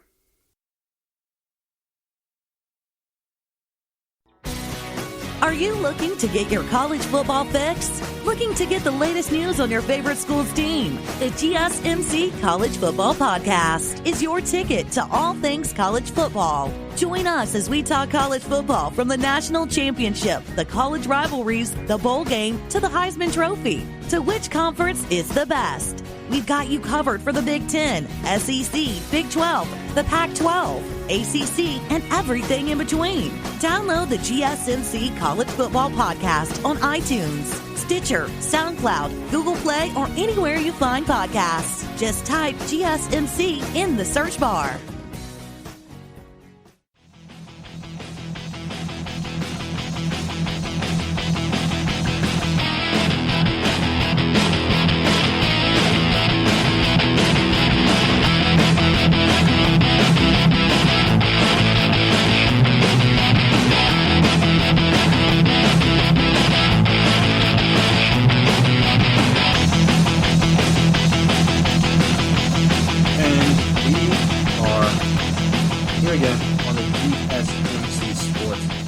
Podcast presented by GSMC Podcast Network. So, as we already know, Trevor Lawrence, Justin Fields, they're pretty much solidified, locked in. Don't know if they will go 1 and 2 because it'll depend on who gets the first and second pick. Though right now, that is the Jets and Jacksonville. So, I think it's pretty safe to say they could go 1 and 2 in the draft this year.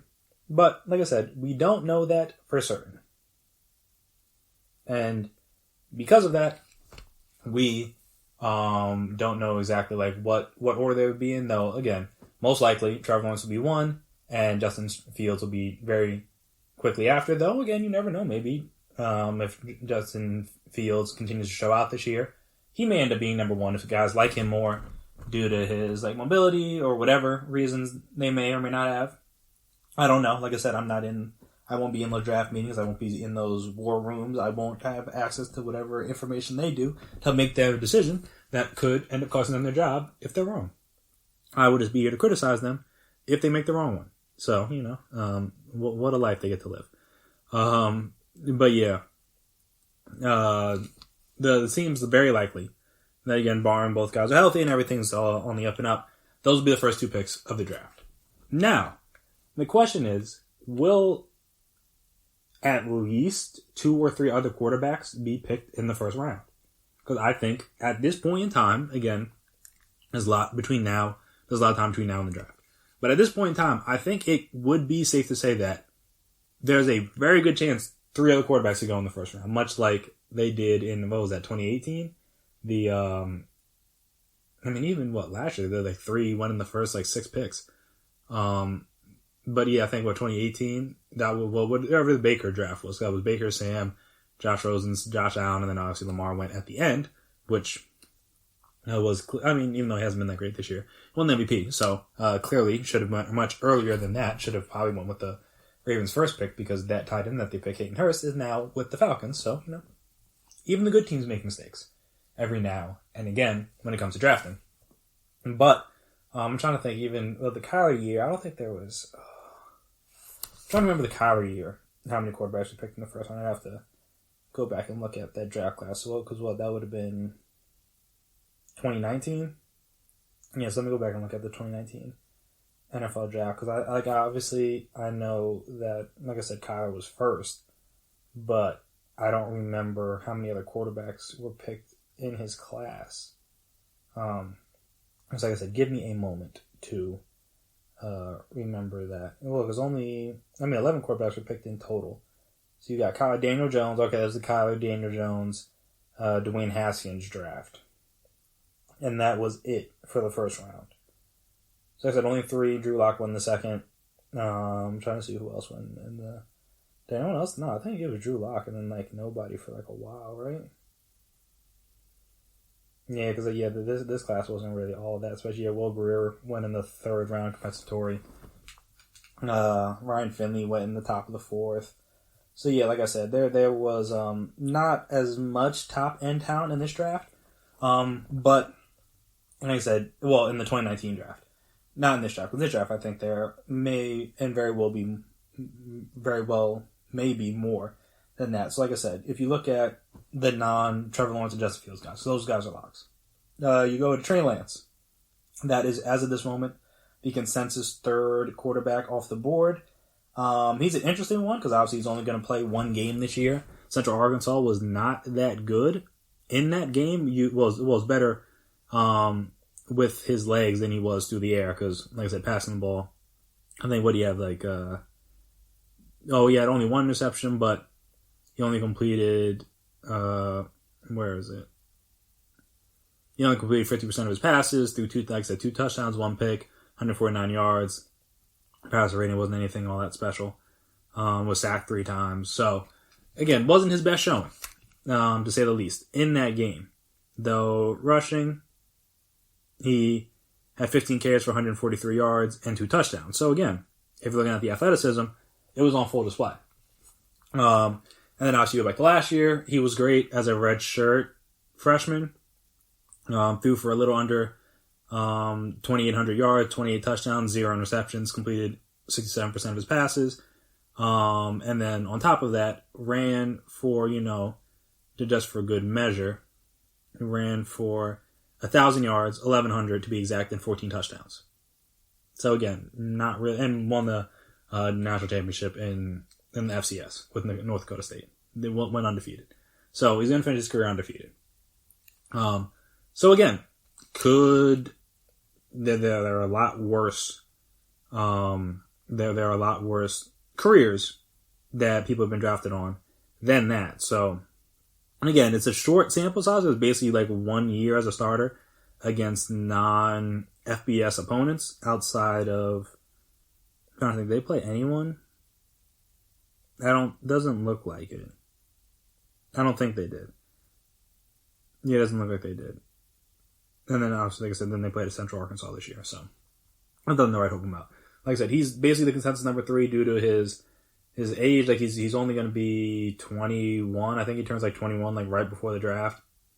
Yeah, I think, according to good old trusty Google, his birthday is in May 9th. Unless he's 6'4", 230. Not exactly, Cam Newton-like, but a big guy, a mobile guy. Like I said, was very good as a passer in 2019.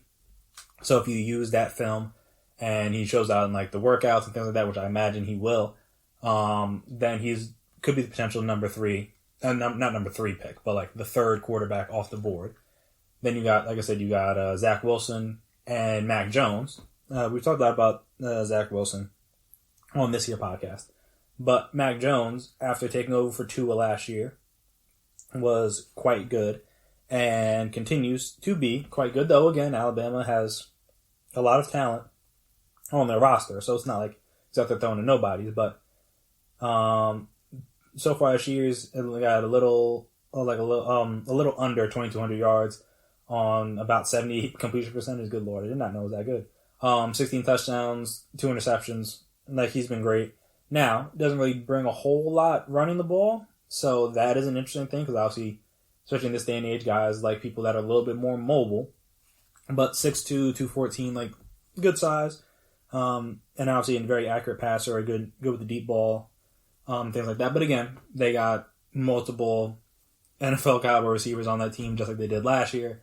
Got a good coach. The defense is not as good, so the offense needs to be good in order to, make sure they don't lose.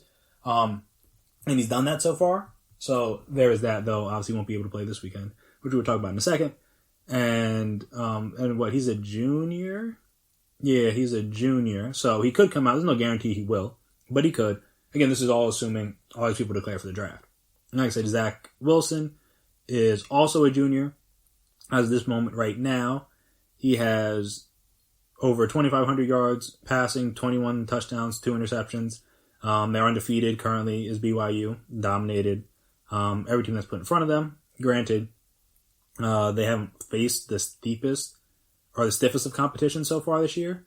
But again, you can only beat the teams on your schedule, and they haven't put up less than 27 points in any game so far this season. And basically, other than the game they've put up 27, they've put up at least 41. So, like I said, he and the offense are looking quite good. And so that is a good sign for him. And plus, let me see what his rushing looks like. It's again not going to be anything crazy for him, because not that he's not like Trey Lance or Justin Fields or anything like that, but got 8 touchdowns on the ground, 50 carries, 158 yards.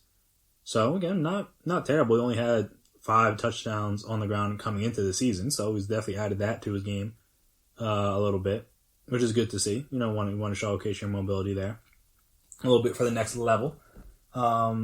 he's another guy that's like not huge according to college football, Sports Reference college football. He's 6'3", 210. So again, good size.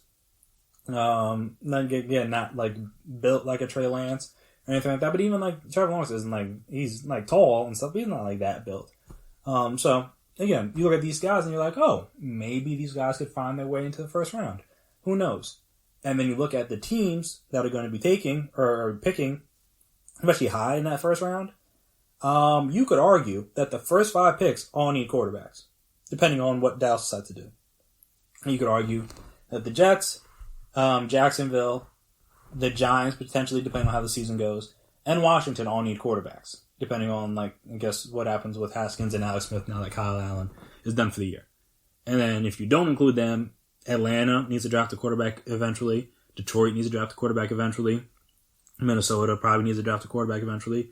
New England might need to draft a quarterback. San Francisco might need to draft a quarterback. Chicago might need to draft a quarterback. Even Indianapolis, who's not a bad team, but again, Phillip Rivers, I think, on a 1-year deal, so unless Jacoby resets the future, and if he was, they wouldn't have signed Phillip Rivers. And it's like I'm saying, there is quite a few people that could need quarterbacks. So like I said, so if you include those first 5, that's how many other guys? So 6, 7, 8, 9, 10, 11 potential teams where you could list quarterback under their need. And like that's just in the first 16 picks. Well, 8. Well, I guess so maybe 12. So hold on, let me run those numbers again. 1, 2, 3, 4, 5, 6, 7, 8, 9, 10, 11, 12. I didn't even include Carolina, who again, depending on how Teddy Bridgewater looks, could be needing a quarterback as well. So again, you got like 12, 13 teams in the first 18 picks again, as the way the playoff situation is set up at this moment. Yeah, they doesn't even talk about teams like New Orleans, who, like again, if they don't sign the guy in free agency, maybe looking for a quarterback. Doesn't even talk about a team like Tampa Bay, who obviously Tom Brady's there through next year. I think he only signed on a 2-year deal. So either next year or 2. I think maybe he signed on 3 years. So next year or the next 2 years. But again, you're gonna need to find somebody this at some point to be his heir apparent, because he's not gonna play forever. Even though he's trying to, he's not gonna play forever. And again, maybe you go into next year, or maybe you're looking 2 years down the line at a DJ from Clemson.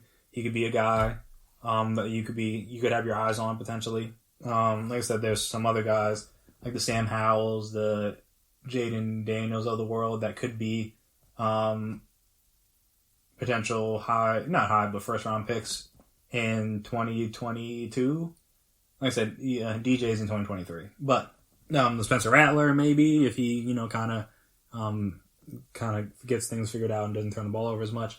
Like I said, you never know, but like I said, Tampa's gonna have to look for their quarterback sooner rather than later, because Tom Brady's not gonna play forever. So, like I said, when you just look through the top portion of the draft, or just the teams in general in this draft, like there's a legitimate 8 to 10 teams, I think, that could go into the draft saying like, hey, if the situation's right, we might try to get a quarterback here.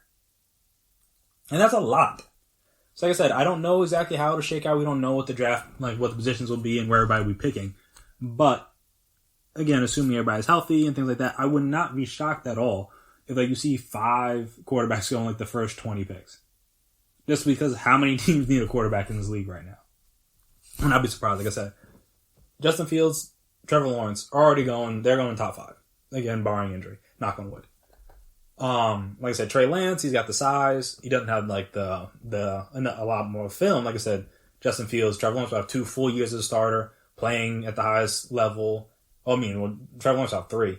I say competing for championships, being in the playoff, things like that, big games, big moments. Like they'll have that. Trey Lance has that in his 1 year, but again, only the 1 year. Mac Jones, again, limited sample size, only really a starter for like a year and a half. And Zach Wilson was like not that good last year when he played, but then like this year he's been really good. So there was that. So again, small sample size of him being good. So again, a little bit more volatile. Don't really have a whole lot of entrenched 2-3 year starters on this in this top 5. But again, I would not be shocked if all 5 of these guys again, assuming everybody's healthy and things like that, went in the first round of the draft. Because there are going to be a lot of teams that need quarterbacks, and these guys at least look decent. And I don't know who will be good, who will be bad, and things like that, but they don't look like bad players or bad quarterbacks, at least at the collegiate level. And because of that, I feel like people are going to be willing to take chances on some of them. Obviously, I feel like Fields and Lawrence are more sure things, personally. And so, like, a guy like Trey Lance may be very intriguing because of the size and the speed and the arm talent, things like that. Like, Mac Jones may be a little bit more safer, but again, sometimes safe is good. You want a quarterback that's not going to turn the ball over a lot. It's going to get the ball out, going to make throws, going to hit the guys in stride, give them catchable balls, things like that. Like Zach Wilson could be a little bit more of the wild card just because, again, BYU, you don't really know the competition, things like that. And also, he's a little bit more mobile than like a Mac Jones is, can do a little bit more things with his legs, has a crazy strong arm. So, like I said, I would not be shocked. No, I almost said I would be. I would not be shocked if 5 quarterbacks went in the first round of the draft. But we shall see. And speaking of the college ranks, and a little bit like we talked about professional ranks in the segment before, COVID is stepping into the spotlight this weekend. Because there's a lot of cancellations and a lot of situations that are going to be up in the air this weekend because of COVID. So we'll talk about them and how they will affect the weekend and potentially weekends moving forward or after the break. So stay right there. Check out the show built around the women of MMA. From the UFC, Invicta FC, Bellator, and One Championship. We got the fights covered. It's the Golden State Media Concepts Women's MMA Podcast. The latest news of upcoming fights, discussions of previous matches. Join us as we talk to and about the biggest names in women's mixed martial arts. Past, present, and future. When it's the women's fight game, you know where to listen to. The Golden State Media Concepts Women's MMA Podcast.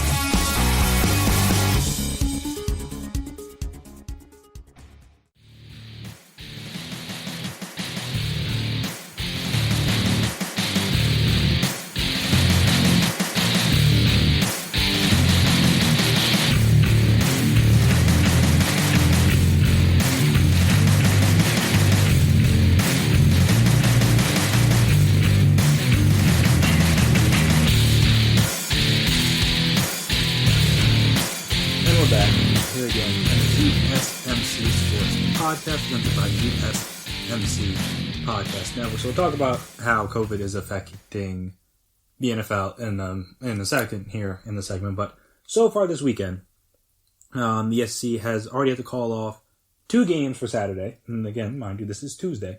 They've already called off 2 games for Saturday, and that is Alabama, LSU, and Texas A&M, Tennessee, as a result of COVID-19 testing, depleting the Tigers and Aggies' available rosters.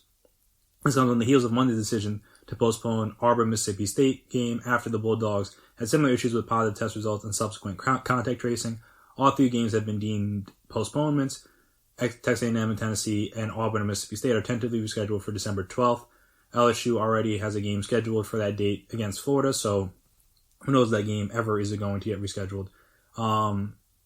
They said, SEC said in a statement that the opportunity to reschedule the Alabama LSU game will need to be evaluated, and that the rescheduling of games on the SEC's remaining SEC football schedule may include December 19th as a playing date. So we'll kind of see how that goes. But yeah, I mean, Ed Orgeron said that on Monday that multiple players, including starters, would be unavailable. Some have tested positive, while the majority are out as a result of contact tracing, which is a lot of how these things go, especially with athletes, is the fact that, with teams, is that the fact that, like, not everybody has it, but, like, a lot of people weren't near the guy that has it, so because they're on the team, they're traveling together, they're working out together, doing different things. So because of that, you gotta make sure that they don't also have it. Apparently LSU had fallen below the 53 scholarship player threshold because of COVID-19 tests, contact tracing, and non-virus related injuries, according to their athletic director. So, like I said, there was just no realistic way that they could play a game this weekend. I said they were going to be thin at quarterback. They're going to be thin on offense, defense, and special teams. Like, it was going to be an absolute mess. So, like, again, makes sense. Auburn had to pause practice on Tuesday because they had 12 positive tests within the program. As Texas A&M said, they had 3 active COVID cases, including 2 people who traveled with the team to South Carolina last weekend. So that isn't good. And also, again, since they have to travel, they have to fly, they have to eat together, they have to live together, they were in the locker rooms. Like I said, some of these guys traveled. So because of that, it's all going to be bad. So yeah, the SEC schedule is going to be a tad bit light this weekend. I mean, just a wee bit. Like I said, so let me see the total. That's 3 games postponed. Still got a few games left, which again, we'll talk about them on the next episode. But that's just the SEC. That doesn't get into any of the other conferences where you also have, I think it's the Arizona State game is in jeopardy because several Cal players are still in quarantine because they have to miss their first game. Cal did against Washington. It was called off, but they thought like, oh, maybe they could get it done. Maybe they'd be able to release some enough of the other guys so that they'd be cool for this week. And we're not there yet. On Tuesday evening, a spokesperson from the city of the city of Berkeley issued a statement to ESPN indicating that will not happen. The fact that multiple members of the team will be released from quarantine for contact tracing. And that's not going to happen. The spokesperson said the university was made aware last week of the timeline for when the case will end this isolation period and for when the contacts will end their quarantine. The team should use that information at any time as a timeline for the return of those individuals to the field. No further direction is pending from the city. The Bears player tested positive early last week.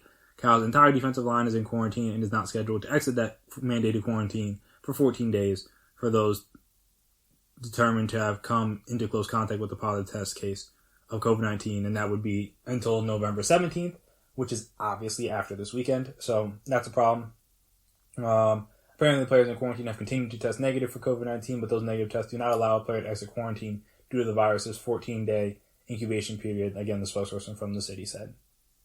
And so like I said, that game's up in the air.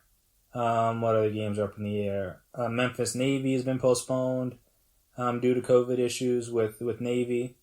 This is their second consecutive postponement. Excuse me. They were set to play Tulsa last Saturday, but they haven't practiced since October 29th or been on the field since November 2nd. So that's not great at all. We'll see if they can play next weekend. Louisiana Monroe and Arkansas State, their games have been postponed. I think Wisconsin is just going to clear it for the first time in 2 weeks, like this week. So I think they'll be able to play this week. Again, we'll see. They're still scheduled to play Michigan. We'll see if anything happens there because, again, now they haven't played in 2 weeks. So, yeah. A lot of games already. And, again, this is only Tuesday. We don't even know what can happen the rest of the week. This is just Tuesday. The SEC's have to cancel, literally half their slate of games. Like I said, including and though obviously it wasn't going to be that good of a matchup. But the marquee matchup of Alabama, LSU, that was going to be a good game to watch potentially. Not a good game to watch, but a big game because it was at Baton Rouge and stuff like that. Well, it was at LSU. I don't know if it was going to be played in Baton Rouge or where it was going to be played, but it's at LSU. Like I said, the rest of their slate is shaky to say the least. So there's not a whole lot of excitement to come from this weekend. And like I said, that was before three of the ranked teams, not named Florida and Georgia, were set to have their games postponed. And so then you already got, like I said, the Pac-12 already having issues where Cal maybe won't play a game for the first 2 weeks in a season where they only really have 7 weeks to get the season schedule finished. That was tentatively on as of this moment, but again, there's no guarantee it'll happen. It'll go off, like I said, without a hiccup. So we'll see kind of how that goes. Like I said, the college football weekend's already kind of messed up, and like I said, only Tuesday night. And that doesn't even be, and then you have to go to the NFL side of things, and their situation is just as messed up. So the Steelers now have 4 players that were placed into reserve. They were placed on the reserve COVID list, and one of them being Ben Roethlisberger, their starting quarterback, which is kind of a mess. The team placed Roethlisberger and 3 others on the reserve COVID list after they redeemed high-risk close contacts with tight end Vance McDonald, who returned a positive test for the virus on Monday. So that's not good. So it's Ben, O-lineman Gerald Hawkins, running back Jalen Samuels, and linebacker Vince Williams, and another starter. Him was Saturday for 5 days after their last contact with McDonald's. That'd be up through Saturday. So again, some of these guys could still play. But like, if they don't play, like they'll be playing full week, no practice. So all that went for Matthew Stafford. Did not go good though. Again, Colts defense actually solid. I believe that's who they played last week, right? No, the Colts played the Ravens. Who did the Lions play last week? All I know is he looked bad.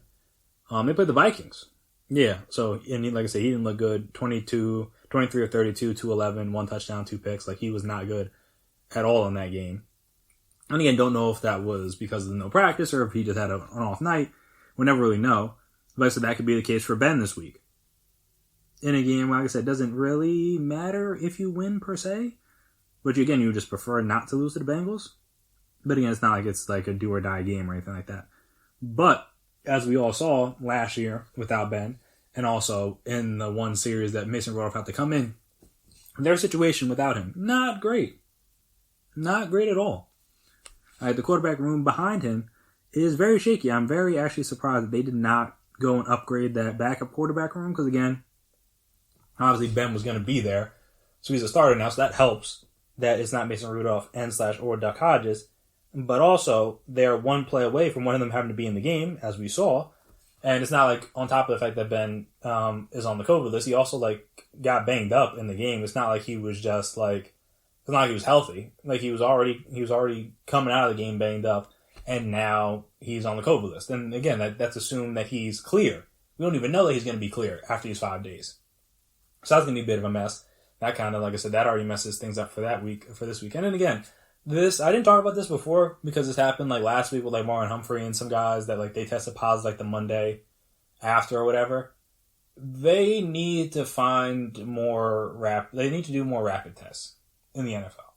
Like the fact that like their test from Sunday won't come back until after they played in the game seems to kind of defeat the whole purpose of testing.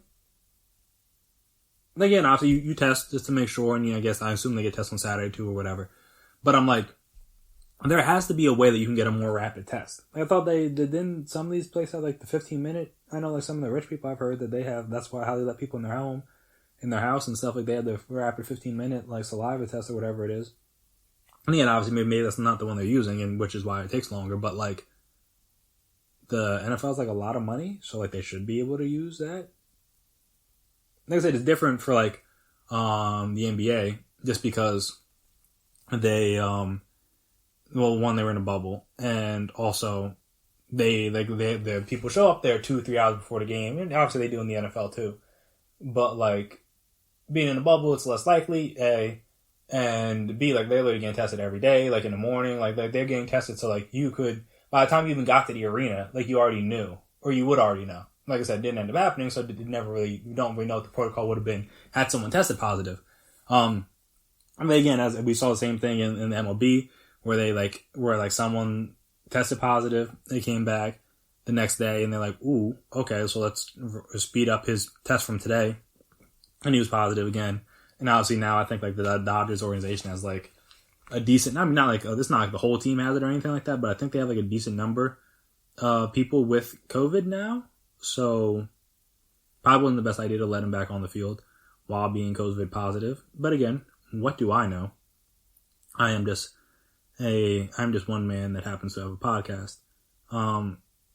But yeah, I gotta find it. But yeah, I think like the Dodgers have had their own little COVID outbreak now, which is again not funny because it's obviously this disease can be fatal for certain people. But, like I said, the fact that they're having an outbreak now is not surprising due to the fact that they literally were celebrating with a man that they knew was COVID positive. So there's that.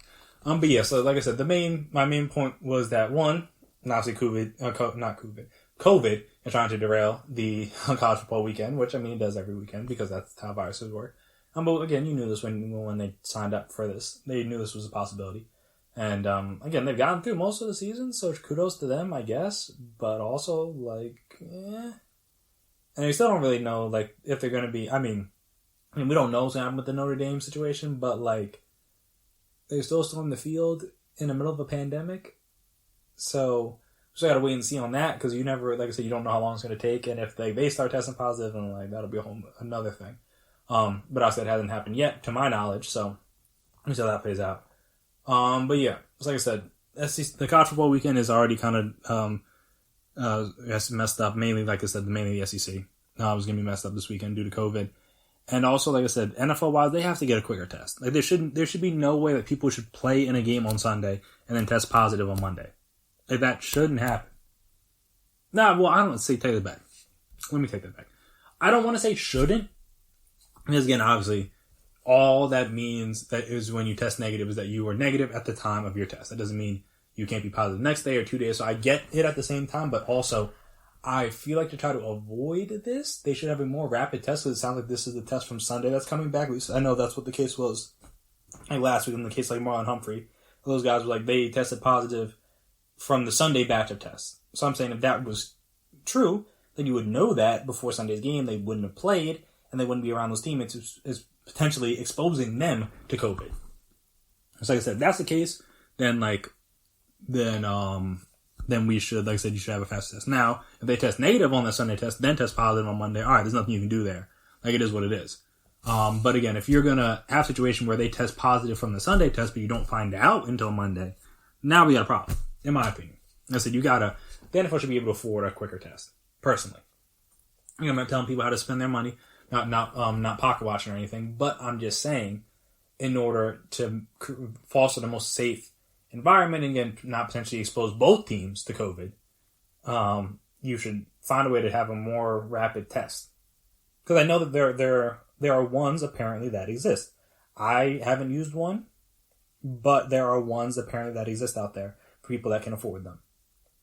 So I believe the NFL should be able to afford it. So like I said, you should just be able to use that test. You don't have situations where guys will play in a game on Sunday then literally test positive Monday morning. Or be announced as positive, or be placed on the COVID list Monday morning after playing the game, being in the locker room, being in meetings all week, being, like I said, on the plane and in the hotel and different things with all these players.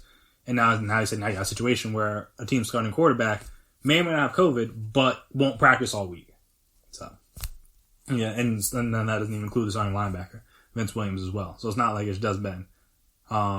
And like I said, I don't know if the lineman starts, but he could be a starter too. Like I said, it could be, there's a trickle-down effect of all this if we don't, again, do everything we can to make sure that we don't expose everybody else around us to it. But hey, we'll see how that goes. See if Big Ben is able to play this Sunday. Because if not, they're probably going to lose to the Bengals. So there is that.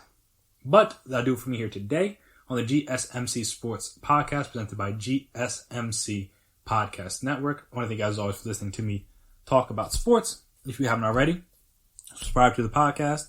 Make sure you never miss an episode. Make sure you're always on top when we drop our latest stuff. Also, if you like what you hear today, like what you've heard on past episodes of the podcast, make sure you give it a 5-star rating, write us a nice review, wherever you listen to your podcast. That would be very appreciated. Very helpful. That's what you guys like, what you guys dislike, the ways we can improve, all that fun stuff. And also, if you're on social media, you can find us there, Twitter, Instagram, Facebook. We can talk, we can chat, we can debate, we can discuss, talk about how you feel about the Chris Paul trade potentially to the Suns or anywhere really. I know there was also some rumors about Russell Westbrook that I didn't talk about today. But again, how you feel about those. I think it was like the Knicks and the Clippers, which is like an interesting two choices potentially. And this is all alleged. There's no official trade or anything in the works. But again, we can talk about that. Some other trades you think could go down once the moratorium on trades is lifted. I imagine like early, like Monday next week. Let's talk about that. Talk about, again, the drafts coming up. We talk about who you think is going to go number one, who you think should go number one, how you think the top 5 is going to shake out, all that fun stuff. You can reach out to us there and talk about, talk about the new NFL rules or agreements that they came to with potentially a 16-team playoff and even a playoff bracket. And also, like I said, the minority hires and trying to incentivize teams to hire minorities and females for low-level positions so that they can then rise up their ranks and leave your organization. Then you can be compensated for it with draft capital. So, like I said, talk about that. Talk about do you think 5 quarterbacks will go in the first round of the next 2021 draft? Because, like I said, I think it's very possible. You look at the teams that need quarterbacks potentially. it's, there's more than 5. Let's just put it that way. There's more than 5 teams that you would argue should come out of the draft with a quarterback. So we'll see about that. And then again, I'll say how you feel. Well, I mean, not how you feel about COVID, because obviously we know how you feel about COVID by now. But the fact that, like, the SEC's schedule is kind of all out of whack now, and Alabama may just miss a game because LSU is already playing a game on the weekend with the other 2 games getting made up. So I don't really know how they're going to figure that in. And like I said, that's going to be a situation that happens, which again is why the NFL had the contingency plan, because you don't really know at this point if you're going to be able to make up a game if you have to miss it this late into the season. So I said, you talk about any of that stuff or anything else that's on your mind and about the world of sports. Who we think is going to win the Masters? Like I said, anything you want to discuss, feel free to reach out to us. Before I get out of here, again, I want to give a shout out to the essential workers. Well, first I want to give a shout out to the poll workers. Like I said, even as the election, like the counting of ballots still continues into this week, again, I want to shout them out, doing a very important job, even though some people are trying to make it sound illegitimate or fraudulent. Like, it's generally not. Like, there's not that much voter fraud that happens, generally speaking. So again, I don't think people are like doing a whole lot of fake stuff or like manipulating or not reporting things correctly or anything like that. But again, I wasn't in the rooms. I don't know. What I do know is that these people are doing a difficult job and are doing a job that's very important to the country, and people are trying to demean it and try to, like I said, delegitimize it. And I don't think that's good because, again, this is a very important foundation of our country. But again, shout out to the poll workers because, again, especially in this day and age, it's not an easy job to do. Unfortunately, it should be easy. Again, you shouldn't have to face backlash or potential harm or like threats from people. But that's the world that our current president fosters. So there's that. Probably why he lost. But yeah, so give a shout out to them, and also, like I said, as I normally do, give a shout out to the essential workers, doctors, nurses, EMTs, first responders, firefighters, postal service workers, obviously. With the mail-in situation that happened the past how many of them weeks we've been mailing in ballots for this upcoming election while they were trying to defund the postal service. Give a shout out to them, like I said, grocery store workers, retail workers, dollar store workers, anybody who's deemed essential throughout this pandemic. You've done a lot of good work. You've done a lot of very important work, and like I said, if you don't feel appreciated, at least I come on here and try to show you my appreciation every episode. Like I said, also delivery drivers, FedEx, UPS, Amazon, like I said, Lyfts, Ubers, Uber Eats, Postmates, DoorDash, anybody that's, again, all these people that are making it so that you can get stuff without leaving your house or can travel without having to be around a lot of people. You are appreciated, if by no one else, then by me. Also, just wear your mask. It's not that complicated. It'll help us get these cases down because, like I said, COVID's not going away. The cases are continuing to rise in this country, which is actually a bad thing because, cold and flu season hasn't even really begun yet. It's still like early November. It's like 70 degrees here on the East Coast. So that's not normal. So like I said, once it gets down to actually being cold, who knows how high the case is going to go. Again, unless we, try to flatten the curve, but I think we're way past that now due to the fact that most people don't care. But yeah, we'll kind of see how that goes. But yeah, that'll do it from here today. I've been Chris Blades. That has been my time. And until next time, peace out. You've been listening to the Golden State Media Concepts Sports Podcast, part of the Golden State Media Concepts Podcast Network. You can find this show and others like it at www.gsmcpodcast.com. Download our podcast on iTunes, Stitcher, SoundCloud, and Google Play. Just type in GSMC to find all the shows from the Golden State Media Concepts Podcast Network, from movies to music, from sports to entertainment, and even weird news. You can also follow us on Twitter and on Facebook. Thank you, and we hope you have enjoyed today's program.